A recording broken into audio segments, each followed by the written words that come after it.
Olá! Vamos dar uma olhada nas últimas novidades do Google Cloud.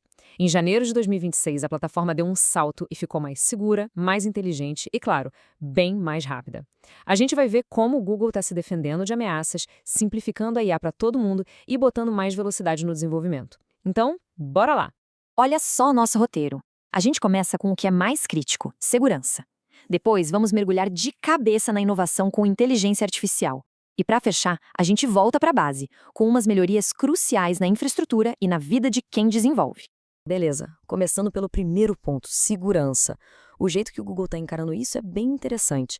Não se trata só de construir muros mais altos, sabe? Mas de partir para o ataque, de desmantelar as ameaças antes mesmo que elas cheguem, protegendo todo mundo no processo.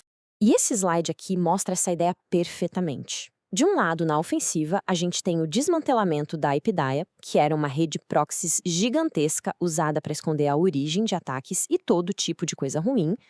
Do outro lado, na defensiva, está a resposta contínua para uma vulnerabilidade do WinRAR que, infelizmente, ainda está dando dor de cabeça. E o tamanho dessa operação contra a Epidaia é uma coisa de louco. Milhões de dispositivos foram limpos. Fazendo isso, o Google não está só se protegendo. Ele está, na verdade, protegendo a internet inteira de forma proativa, tirando de circulação uma infraestrutura que seria usada para futuros ataques. Agora, vamos para o caso do WinRAR. E essa linha do tempo aqui, gente, é chave para entender o tamanho do problema. A falha foi descoberta e uma correção foi lançada lá em julho de 2025. Ótimo, né? Só que aí, 6 meses depois, em janeiro de 2026, os atacantes continuam explorando essa mesma falha em massa. E a lição aqui é muito maior que o WinRAR. É um recado para qualquer empresa sobre a importância de gerenciar as atualizações. Não adianta nada ter a correção se os sistemas não forem atualizados, né? Essa janela de tempo, essa janela é ouro puro para os criminosos. Ok, vamos mudar de marcha agora, saindo da segurança e entrando no coração do que está bombando hoje, inteligência artificial. A grande sacada aqui é como o Google está colocando IA generativa para trabalhar dentro dos seus serviços de dados, deixando tudo não só mais potente, mas radicalmente mais simples de usar.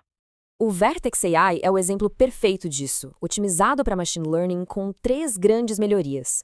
Para começar, mais potência, com suporte para o hardware mais parrudo que existe para treinar esses modelos, como as GPUs H100 e os TPUs do próprio Google. Segundo, esse hardware está mais disponível. E terceiro, mais eficiência, porque agora dá para misturar diferentes tipos de processadores. O que isso significa no final do dia? Modelos maiores, treinados bem mais rápido e com um custo menor. Agora, deem uma olhada nessa simplificação no BigQuery, porque isso é realmente incrível. Tarefas super complexas, como analisar o sentimento em um texto ou buscar coisas por significado, que antes exigiam um monte de código, agora são feitas com uma única função SQL. Isso muda completamente o jogo. A análise de dados está deixando de ser sobre programação complexa e passando a ser uma conversa estratégica. O foco agora é fazer as perguntas certas. E o Spanner não ficou para trás, não. Ele está se tornando um hub de contexto inteligente. O que isso quer dizer? Pensa só, num único lugar você tem os dados dos clientes, como eles se relacionam e ainda consegue fazer buscas por significado. Tudo junto. É basicamente o banco de dados perfeito para essa nova era de aplicações com IA. Agora, se preparem para um conceito que é bem poderoso.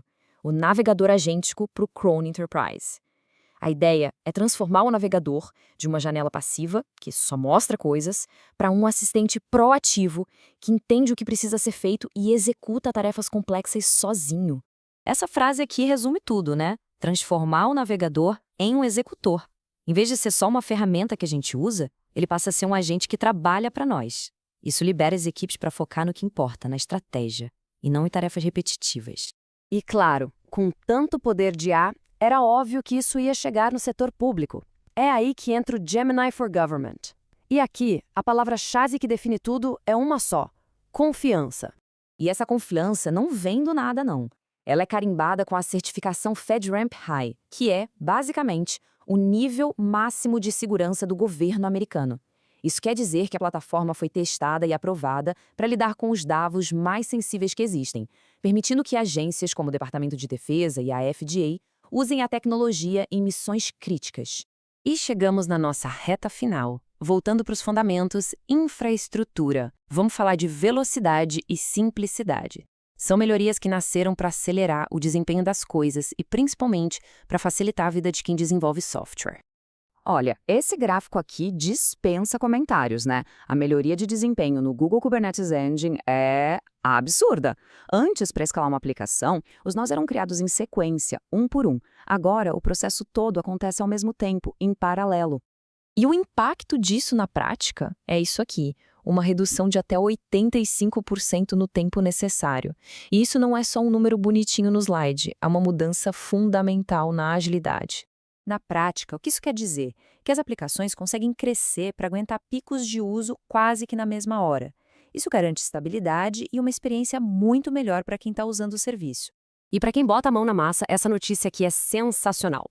Agora dá para construir aplicações inteiras, da interface ao servidor, usando uma única linguagem, Dart com Flutter. O resultado é menos código para manter, tudo num pacote só e, para publicar, moleza, direto no Cloud Run. E com isso a gente fecha a nossa análise. Mas, claro, isso é só um mostinho, né? Uma pequena amostra da inovação que não para de acontecer na nuvem. A nuvem não para, está sempre em movimento. E a pergunta que fica no ar é, o que vem por aí? Qual vai ser a próxima grande sacada que vai mudar de novo o jeito que a gente trabalha? Fica aí a reflexão. Muito obrigada pela companhia.